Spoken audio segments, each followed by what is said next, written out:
আর এই পাশে রয়েছে সালাদ।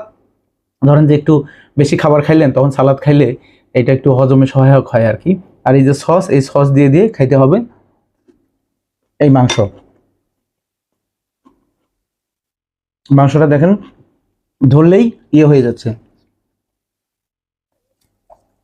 এই যে ধরলেই ছুটে আসতেছে। এটা স্টিম করা হয়, মানে জাল না, ঠিক পানি দিয়ে অনেকক্ষণ জাল দেওয়া হয়। চায়নাতে একটা চুলার মতো আছে মাটির, সেটার মধ্যে, এবং সবকিছু হাড্ডি সহ নরম হয়ে যাবে। ওইরকম একটা জিনিস দেখলে, ওটা বাংলাদেশে ওইরকম জিনিস আমি দেখি নাই, চায়নাতে আছে। খুব ভালো টেকনোলজি। আমরা যেমন আগে মাটিতে ভাত রান্না করতাম, খাবার রান্না করতাম, ওই টেকনোলজি তারা ইউজ করে। কিন্তু মানে এটা জালটা দিতে হয় খড়ি দিয়ে না, ইলেকট্রিক, এইরকম ব্যবস্থা রাখছে। মানে পুরানা এবং আধুনিকতার সমন্বয়ে তারা এই জিনিসগুলো করছে আর কি।